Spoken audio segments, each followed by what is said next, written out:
Sentence. মনে রাখতে হবে একটি মাত্র সাবজেক্ট ও একটি মাত্র ফাইনাইট ভার্ব থাকবে, বা এরকম যে সেন্টেন্স থাকবে তাকে সিম্পল সেন্টেন্স বলে। একটু খেয়াল করি, ভালো করে খেয়াল করবা। I wish him to be a doctor. আমি তাকে উইশ করেছিলাম একজন ডাক্তার হওয়ার জন্য। তো এখানে কিন্তু একটা মাত্র সাবজেক্ট আর একটা মাত্র ভার্ব রয়েছে, মানে ফাইনাইট ভার্ব রয়েছে। তো আমরা মনে রাখবো যে সেন্টেন্সে একটি মাত্র সাবজেক্ট আর একটি মাত্র ভার্ব থাকবে তাকে সিম্পল সেন্টেন্স বলে। তারপর আমরা চলে যাবো কমপ্লেক্সে। তো যে সেন্টেন্সে ডব্লিউএস কোয়েশ্চেন, মনে রাখতে হবে যে সেন্টেন্সে WS question that, in order, that, if, as, since, unless, though, although শব্দগুলো থাকে তাকে সিম্পল কমপ্লেক্স সেন্টেন্স বলে। তো তোমার এমন হইতে পারে যে তোমাকে অনেক সময় বলবো যে কমপ্লেক্স থেকে সিম্পল করবা, কমপ্লেক্স থেকে কম্পাউন্ড করো। তো তোমাকে মনে রাখতে হবে যে আমরা কিভাবে চিনবো। যদি আমাদের ফেসবুক পেজ হচ্ছে যেটা বিডি স্টাডি অ্যাপস, এটা হচ্ছে আমাদের ফেসবুক পেজ। তুমি ফেসবুক পেজে এসেও আমাদের অনেক তথ্য এখান থেকে জানতে পারবা। আর আমাদের ফেসবুক গ্রুপের নাম হচ্ছে যেটা BD study apps by Abdullah. তো এখানে মূলত তোমার 3200 মেম্বার রয়েছে। তো তুমি যদি এখানে অ্যাড হও তাহলে তুমি আমাদের সম্পর্কে অনেক কিছু এখান থেকেও জানতে পারবা। তো তোমাদের কাছে দুটো অপশন রয়েছে, একটা রয়েছে আমাদের Facebook group BD study apps by Abdullah, আর এটা হচ্ছে আমাদের ফেসবুক পেজ। তো তোমরা চাইলে কিন্তু এখানে অ্যাড হয়ে যেতে পারো। ইন অর্ডার, দ্যাট, তারপর হচ্ছে if, as, since, unless, though, although এই কথাগুলো থাকে তাহলে এটা হচ্ছে কি কমপ্লেক্স সেন্টেন্স। উদাহরণ দিতে পারি আমরা, if you try a lot, যদি তুমি প্রচুর পরিশ্রম করো, you will be the best one, তাহলে কি তুমি অবশ্যই কি ভালো একজনের মধ্যে হতে পারবে। তো এই দেখো প্রথমে রয়েছে ইফ, তো আমাকে মনে রাখতে হবে ইফ মানে হইতেছে তোমার কমপ্লেক্স সেন্টেন্স। তো আশা করি তোমরা বুঝতে পেরেছো। তার মানে কি এই ডব্লিউএস কোয়েশ্চেনগুলো যদি থাকে তাহলে আমরা মনে রাখবো এগুলো হইতেছে একটা কমপ্লেক্স সেন্টেন্স। এখন আমরা চলে যাবো কম্পাউন্ডে। দুইটি সেন্টেন্সে কোঅর্ডিনারিট কনজাংশন মানে and, but, or, yet, therefore এই কথাগুলো থাকবে।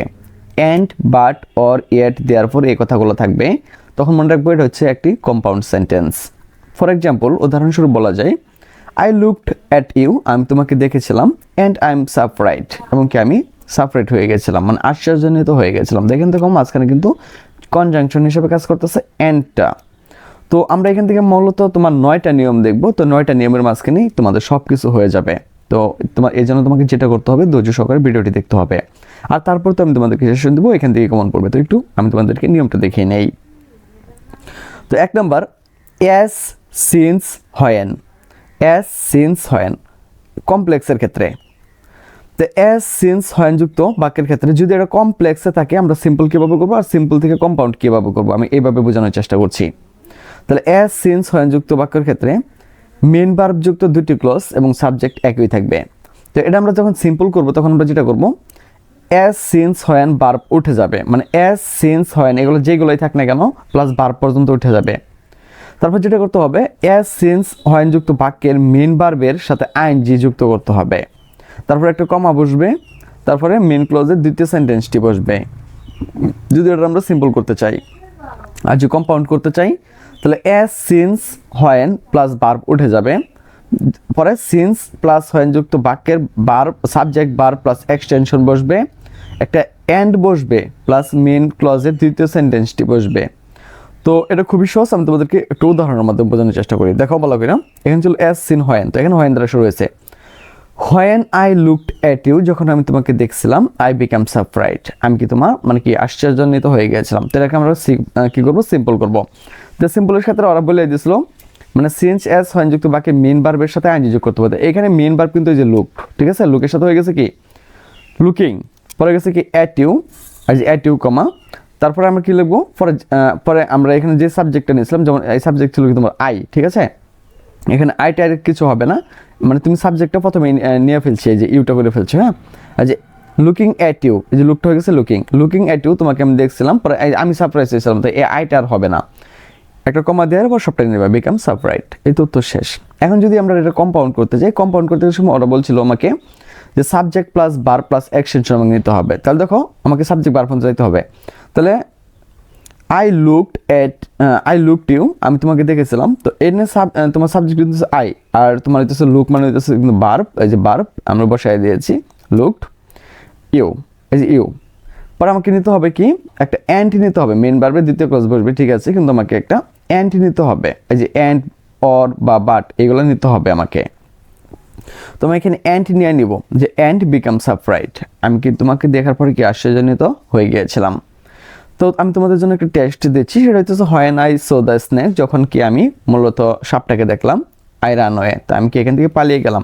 তো এটা যদি আমরা সিম্পল করতে চাই তাহলে এই দেখো সোটা আছে, এর সাথে আইন যোগ করতে হবে, তারপর কি সোয়িং দ্য স্নেক, আইটা বাদ যাবে, রান অ্যাওয়ে, এই তো হয়ে গেল। তারপরে যে এটার আমরা যদি আবার তোমার কম্পাউন্ড করতে চাই তাহলে আমরা লিখবো আই সো দ্য স্নেক, আমরা কি সাপটা দেখলাম, অ্যান্ড রান অ্যাওয়ে, আমরা এখান থেকে পালিয়ে গেলাম। এভাবে কিন্তু এটা খুব সহজে করতে পারা যায়। এটা আমি তোমাদের জন্য পরবর্তীতে দেখিয়েও দেব।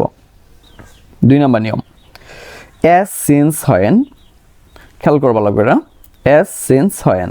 তো কমপ্লেক্সের সময় যেটা আমাকে করতে হবে, অ্যাজ সিন্স হোয়েন থাকবে এই ক্ষেত্রে, তো দুটি ক্লজ থাকবে ভিন্ন হলে। সিন্স অ্যাজ যুক্ত বাক্যের মাঝে am is are was were বা হ্যাভ হ্যাজ হ্যাড থাকলে, সিম্পল করার সময় যেটা করতে হবে, অ্যাজ সিন্স হোয়েন প্লাস বার পর্যন্ত উঠে যাবে। পরে দেখো বাক্যের সাবজেক্টের সাথে বিং বার্ব মানে কি, যে am is are was were এগুলো বিং বার্ব, আর এই যে হেভিং বার্ব হইতেছে যে হ্যাভ হ্যাজ হ্যাড, এগুলা এক্সটেনশন বসবে, একটা কমা বসবে, মেইন বার্বের দ্বিতীয় সেন্টেন্সটি বসবে। আর কম্পাউন্ডের সময় আমরা অ্যাজ সিন্স হোয়েন বার্ব পর্যন্ত উঠিয়ে দেবো। পরে আমাকে সাবজেক্ট প্লাস বার্ব এক্সটেনশন নিতে হবে, একটা এন্ড বসবে প্লাস মেইন বার্বের দ্বিতীয় ক্লজটি বসবে। তো এটা কীভাবে করতে হবে একটু দেখো। কমপ্লেক্সে as the day is raw, যদি দিনটা খারাপ হয়, we can not go market, আমরা কি মার্কেটে যাব না। তো মনে আছে কিনা তোমার, আমরা সিম্পলের সময় যেটা করতে হবে, আমাকে তোমার ওরা বলে দিয়েছিল সিম্পল যুক্ত সাবজেক্টের সাথে বিং বার্ব নিতে হবে। তো সেখানে সাবজেক্ট কোনটা, এখানে সাবজেক্ট হচ্ছে তোমার এই যে এটা দ্য ডে, ইস্টটা আছে না, ইস্টটা হইতেছে বি বার্ব, তো আমরা কি বি বার্ব করে দেবো, তাই এটা লিখে দেবো বিং, তাহলে বিং রো ফর একটা কমা দিবা, we can not go to market, for ওইখানে আর কোনো পরিবর্তন নাই, মানে সিম্পলের ভিতরে এত কোনো পরিবর্তন নেই, শুধু হালকা একটু পরিবর্তন করলেই হয়। তো কম্পাউন্ডের সময় আমরা কি করবো, সাবজেক্ট বা এক্সটেনশন নিয়ে নেবো। তাহলে দেখো দ্য ডে ইজ রো, যদি দিনটা খারাপ হয়, কমাটা উঠে দিয়ে আমরা এন্ড লিখবো, যে এন্ড পরে we can not go to market. তাহলে কিন্তু খুব সহজে কিন্তু হয়ে গেল, তাই না। তো আমরা টেস্ট নাম্বার 2 চলে যাই, যে when the meeting is over, যখন তোমার সভাটা শেষ হবে, দে রিটার্ন হোম, তারা বাড়িতে ফিরে আসবে। তো এটা যদি তুমি সিম্পল এবং কম্পাউন্ডে করতে যাও, তা আমরা যদি সিম্পলও করি তখন আমরা লিখবো হইতেছে কি, তখন আমরা সাবজেক্ট থেকে শুরু করলাম, এবং কি দ্য মিটিং, এই যে তোমার এই যে ওয়াশটা হয়ে যাবে কি বি বার্ব, তাহলে হয়ে যাবে বিং ওভার, যখন এটা শেষ হয়ে যাবে পরে যেমনি আছে এমনি হবে, এখানে আর কিছু হবে না। পরে কম্পাউন্ডের ক্ষেত্রে আমরা লিখবো কি, the meeting was over and, তখন আমাকে এন্ড ব্যবহার করতে হবে, পরে যেটা আছে সেটা আমরা শুধু লিখে দেবো, তাহলে কিন্তু আমাদের হয়ে যাবে। তারপর দেখো 3 নাম্বারটা, অ্যাজ সিন্স হোয়েন।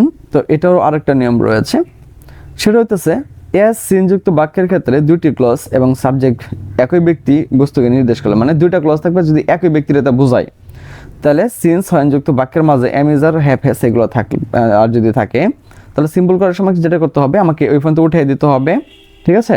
আমার সিন্স হোয়েন বার্ব উঠে যায় প্লাস বিকজ অফ বসে, সিন্স হোয়েন বার্ব উঠে যায় বিকজ অফ বসে প্লাস সিন্স অ্যাজ যুক্ত বাক্যের subject passive form plus being am is are was were হলে হ্যাভিং এগুলো বসবে, আর মেইন ক্লজের দ্বিতীয় সেন্টেন্সটি বসবে। আর কম্পাউন্ডের ক্ষেত্রে তোমাকে সাবজেক্ট বা এক্সটেনশন নিতে হবে, একটা এন্ড বসবে, মেইন ভার্বের সাথে দ্বিতীয় ক্লজের দ্বিতীয় সেন্টেন্সটি বসবে। তো এগুলো দেখো একটু। তো সিন্স শি ওয়াজ স্মল, যখন সে ছোটো ছিল, she could not work hard, সে কি প্রচুর পরিশ্রম করতে পারতো না। তো আমরা বলছিলাম যে যদি একই মানে দুইটা সেন্টেন্স হোক কিন্তু যদি একই ব্যক্তির বোঝায়, তাহলে আমাকে সিন্সের জন্য বিকজ অফ ব্যবহার করতে হবে। তো আমরা লিখলাম বিকজ অফ হার ওয়াজটা হয়ে গেছে being small, but she could not the work hard, এই তো হয়ে গেল। তারপরে আমাদেরকে যেটা করতে হবে কম্পাউন্ডের ক্ষেত্রে, she was small and could not work hard, যখন সে ছোটো ছিল সে প্রচুর পরিশ্রম করতে পারতো না। তো এটা কিন্তু এইভাবে করে দিলেই হয়ে যাবে। তারপরে আমরা চলে যাব 4 নম্বর নিয়মে, সেটা হইতেছে ইফ প্লাস অ্যাফার্মেটিভ। অ্যাফার্মেটিভ হইতেছে হাবোধক শব্দ, তো আমরা একটু দেখবো কমপ্লেক্সের ক্ষেত্রে। ইফ যুক্ত বাক্যের ক্ষেত্রে স্ট্রাকচারটা হবে subject plus sentence, affirmative plus main verb. আর এটারে আমরা যখন সিম্পল করব তখন আমরা লিখবো ইফ প্লাস সাবজেক্ট পর্যন্ত কি উঠে যাবে, একটা বাই বসবে, ইফ প্লাস সাবজেক্ট পর্যন্ত উঠে যায় একটা বাই বসবে, প্লাস ইফ বাক্যের মেইন ভার্বের সাথে আইএনজি যোগ করতে হবে, একটা কমা বসবে এবং বাক্যের দ্বিতীয় সেন্টেন্সটি লিখতে হবে। আর কম্পাউন্ডের সময় ইফ উঠে যাবে, ইফ যুক্ত বাক্যের সাবজেক্ট ভার্ব পর্যন্ত আমাকে নিতে হবে, একটা এন্ড নিতে হবে, দ্বিতীয় ক্লজটি লিখতে হবে। তো আমরা যদি লিখি যে ইফ ইউ ওয়ার্ক হার্ড, যদি তুমি প্রচুর পরিশ্রম করো, you can succeed in life, তোমার জীবনে সফলতা পাবে। তো আমরা বলে দিয়েছিলাম যে এখানে দেখো ইফ প্লাস সাবজেক্ট পর্যন্ত উঠে হয়ে যাবে কি বাই বসবে। ওকে, তো আমরা লিখছি বাই ওয়ার্কটা হয়ে যাবে, ওয়ার্কের সাথে আইএনজি যোগ করতে হবে। তাহলে তোমার দেখো ইফ আর ইউ এখন তো উঠে যাওয়া হয়েছে বাই, ওয়ার্কটা হয়ে গেছে ওয়ার্কিং, পরে হার্ট হয়েছে, পরে যার হয়েছে তাই। তো কম্পাউন্ডের ক্ষেত্রে আমরা যেটা করবো, ওয়ার্ক হার্ড, পরিশ্রম করতে হবে, অ্যান্ড সাকসেস ইন লাইফ। তো তুমি এভাবে লিখতে পারো, you work hard and can success in life, এভাবে লিখলেও হবে। আমরা 5 নাম্বার যদি স্ট্রাকচারটা দেখি, ইফ প্লাস ইফ অথবা আনলেস যুক্ত বাক্যের ক্ষেত্রে স্ট্রাকচার হবে subject plus sentence, negative plus main clause. কিন্তু আনলেস সেন্টেন্সের অ্যাফার্মেটিভ প্লাস মেইন ক্লজে হবে কমপ্লেক্সের ক্ষেত্রে। আর যদি আমরা এটা সিম্পল করতে যাই, ইফ প্লাস সাবজেক্ট পর্যন্ত উঠে যাবে, উইদাউট বসবে। এখন ইফ প্লাস সাবজেক্ট পর্যন্ত উঠে যাবে কিন্তু উইদাউট বসবে, পরে ইফ যুক্ত বাক্যের মেইন ভার্বের সাথে আইএনজি যোগ করতে হবে। আর কম্পাউন্ডের সময় ইট উঠে যাবে, আর ইফ যুক্ত বাক্যে subject verb extension plus or বসে, আর বাকিগুলো ঠিকই থাকবে। এটা শুধু ইফ অথবা আনলেসের ক্ষেত্রে। তো আমরা যদি একটু এক্সাম্পল দেখি, দেখো if you don't study more, তুমি যদি প্রচুর পড়াশোনা না করো, ইউ উইল নট পাস, তুমি কি পাস করতে পারবে না।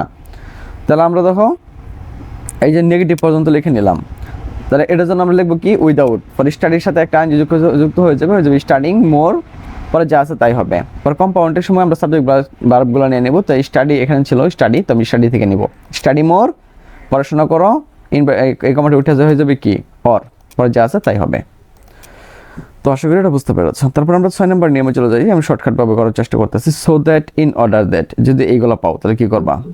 তো so that, in order that যুক্ত বাক্যের ক্ষেত্রে স্ট্রাকচার হবে subject plus verb plus extension plus so that plus in order that, অথবা এটা অথবা এটা, plus subject can, could, may, might, এগুলো হতে পারে। সিম্পলের ক্ষেত্রে হয়ে যাবে subject verb extension to V one, এগুলো আর কি। হ্যাঁ, তো আমি জানি যে এগুলো তোমাদের মাথার উপর দিয়ে যাচ্ছে মূলত, তো এগুলো আর অনেকগুলো নিয়ম রয়েছে, তো আমি এখানে এতগুলো যাচ্ছি না, কারণ আমি জানি যে এগুলো তোমাদেরকে অনেক বেশি জ্বালাবে। তো আমি তোমাদেরকে এত বেশি জ্বালা দিতে চাই না, আমি সরাসরি তো তোমাদেরকে যদি আমরা 2024 সালে আমাদের যে মূলত আমাদের যে একটা অনলাইন ব্যাচ ছিল, তো সেটা যদি তোমাদেরকে দেখাতে চাই, যে মূলত আমাদের সেশনে কেমন পড়েছিল, সেটা তোমাদেরকে একটু দেখিয়ে দিই। হ্যাঁ, তো তোমরা একটু দেখে নাও যে আমাদের সেশন থেকে এবছর কেমন রেজাল্ট হয়েছে, ঠিক আছে, 2024 সালে। তো এটা আমি মূলত 15 অক্টোবরে MSE মূলত এই পোস্টটা করেছিলাম।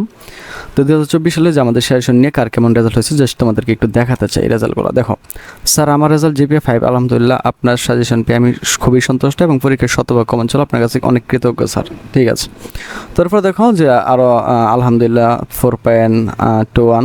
তো এখানে আরও অনেকগুলো কমেন্ট আছে, আমি তোমাদেরকে সবগুলো কমেন্টই দেখাইতে চাই, সবগুলো কমেন্ট আমি তোমাদেরকে দেখাচ্ছি। দেখো স্যার 4.67, ভাবি নাই এমন রেজাল্ট হবে, আমি খুবই উপকৃত হয়েছি। এরকম অনেক আছে, দেখো যে 4.50, আলহামদুলিল্লাহ ভালো, আলহামদুলিল্লাহ 4.98,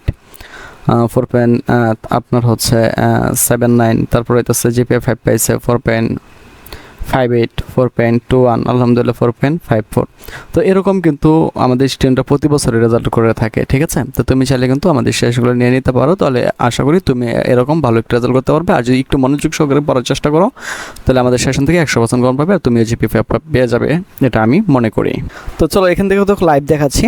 তো এখানে যারা স্টুডেন্ট ছিল তারা কিন্তু অনলাইন ব্যাচের ছিল, তো তারা কিন্তু সবাই আমাদের কাছ থেকে সাজেশন নিয়েছিল। তো তোমাদেরকে দেখিয়ে দিচ্ছি মূলত আমাদের সেশনগুলো কেমন কোন পড়ছিল, একটু দেখে দিই। হ্যাঁ, তো তাদের কমেন্টগুলো তোমরা একটু দেখে নাও, তাহলে বুঝতে পারবা।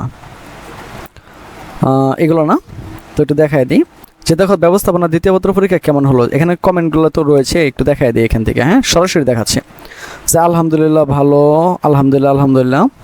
তাহলে দেখো এগুলো কিন্তু মূলত সবগুলো কিন্তু আমাদের কষ্টের কিন্তু ফলাফল। হ্যাঁ, আমাদের সেশনগুলো কিন্তু এগুলো থেকে কমন পড়ছিল।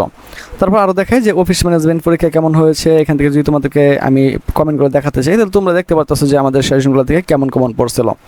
তো এগুলো শুধু নতুন না, আমাদের প্রতি বছরই আমাদের সেশন থেকে কমন থাকে। তো মূলত যারা হইতেছে একটু দুর্বল টাইপের থাকে, মানে যারা একটু কম বোঝে, তাদেরকে মূলত আমরা এখানে আমাদের অনলাইন ব্যাচে কিন্তু অ্যাড করে নিই, সবাইকে কিন্তু এখানে অ্যাড করা হয় না। তারপর দেখো তাদেরকে কিন্তু এখানে পুরো ভিডিও দিয়েও কিন্তু তাদেরকে মূলত সাপোর্ট দেওয়া হয়, ঠিক আছে। দেখো কীভাবে ভিডিও দিয়ে সাপোর্ট করা হয়েছিল। দেখো বিজনেস ইংলিশ পরীক্ষা কেমন হয়েছে, আমি তোমাদেরকে এটাও একটু দেখাই দিই, তো তোমরা একটু দেখে নাও যে আমাদের তাদের পরীক্ষা কেমন ভালো হয়েছে। হ্যাঁ, এগুলো তো আর আমার নিজের না, দেখো তারা কিন্তু এগুলো নিজেরও কমেন্ট করছিল, যে তাদের কাছ থেকে আমরা জানতে চাইছিলাম, বা এগুলো বানিয়েও কিছু দেখাইতেছি না। তো তোমাদেরকে যে আরও দেখাতে চাই, দেখো ইংরেজি দ্বিতীয় পরীক্ষা কেমন হয়েছে, যে আমি তোমাদেরকে এটা দেখাতে চাই, তোমরা কিন্তু দেখতে পারো এখানে কিন্তু প্রচুর কমন আসছিল, ঠিক আছে। তারপর দেখো, ঠিক আছে, তো দেখতেই পাচ্ছ যে তোমরা আমাদের মূলত সাজেশনগুলো কেমন পাওয়া যায়। তো তোমরা যদি আমাদের সাজেশন নিয়ে থাকো তাহলে কিন্তু তোমাদেরকে আমরা এরকমই আরেকটা গ্রুপ চলে আসবে। তো এই গ্রুপকে আমি আবার বলছি, এটা 2024 সালের গ্রুপ, এখানে আর কোনো অ্যাড করা হবে না, আমরা নতুন করে আরেকটা গ্রুপ নেব, সেখানে কিন্তু অ্যাড করা শুরু করব। তো এখানে কিন্তু তাদেরকে ভিডিও আকারেও বোঝানো হয়েছিল। তো অনেকে যারা প্রথম বর্ষে রয়েছে তারা বলবে যে স্যার আমাদের কি প্রথম বর্ষের নাই? হ্যাঁ, প্রথম বর্ষেরও আছে, সেটা আমি তোমাদেরকে দেখে দিচ্ছি। ফার্স্ট ইয়ারটা যদি তোমাদেরকে দেখাতে চাই, তো ফার্স্ট ইয়ারের পরীক্ষা কেমন হয়েছিল আমি সেটা তোমাদেরকে দেখাচ্ছি, যে তাদের কেমন কমন পড়ছে, যে পরীক্ষা কেমন হয়েছে। তোমরা যদি দেখো একটু, এই দেখো 100% কমন ছিল স্যার। হ্যাঁ, তো এরকমই কিন্তু কমন পড়ে। তো আমি এতটুকু দেখাই দিলাম। তো আশা করি বিষয়টি তোমরা বুঝতে পারছো। তো তোমরা চাইলে কিন্তু আমাদের সাজেশনগুলো নিয়ে নিতে পারো। তাহলে চলুন দেখে নেওয়া যাক যে আমাদের সাজেশন থেকে কেমন কমন পড়ে, তার কিছু নমুনা আপনাদেরকে দেখিয়ে দিই। তাহলে বুঝতে পারবেন যে আমাদের সাজেশনগুলো কেমন কমন পড়ে। তো অনেক সুন্দরভাবে আপনি বোঝান এবং কমনও পাওয়া যায়, তাই আপনাকে থ্যাংক ইউ। বায়ার যদি 2023 সালের ব্যবসায়ী সংগঠন ব্যবস্থাপনা পাওয়া যেত মানে খুব ভালো লাগতো। যাই হোক, বিএম শাখার আরও ভিডিও দেন, ব্যবসা আরও দেখাই ব্যবসায়ী সংগঠন 2 এই প্রশ্নগুলো সাজেশন দিন প্লিজ। তারপরে হচ্ছে আমি আরও দেখাই যে আলহামদুলিল্লাহ আজকে সব কমন ছিল, দোয়া ও ভালোবাসা রইল ভাইয়ার জন্য। তো সকলে কিন্তু আপনারা দেখতে পারতেছেন যে এখানে কিন্তু তারা পজিটিভ কমেন্ট করে মূলত কমেন্টগুলো করেছে। যদি কমন না পড়তো তাহলে কিন্তু এমন কমন কেউ করতো না। ওই যে এখানে দেখেন যে হোম কমন পড়ছে, আবার কখন দেবেন। তাই শুধু এরকম না, এরকম আরও শত শত আপনার হচ্ছে কমেন্ট রয়েছে এরকম, কারণ আমরা যেই সাজেশনগুলো দিই এখান থেকে কিন্তু শতভাগই কমন পড়ে, ঠিক আছে?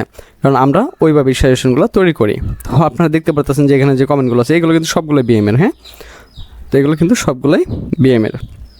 তো আপনাদেরকে আরও কিছু নমুনা দেখাই যে একাদশ শ্রেণী যে কৃষি শিক্ষার্থী ছিল, তো আমি দ্বাদশ শ্রেণী নিয়ে গত বছর এত ব্যস্ত ছিলাম যে এখানে কিন্তু দিতেই পারিনি। তো আরেকটা বিষয় আপনাদেরকে না বললেই না, সেটা কিন্তু হচ্ছে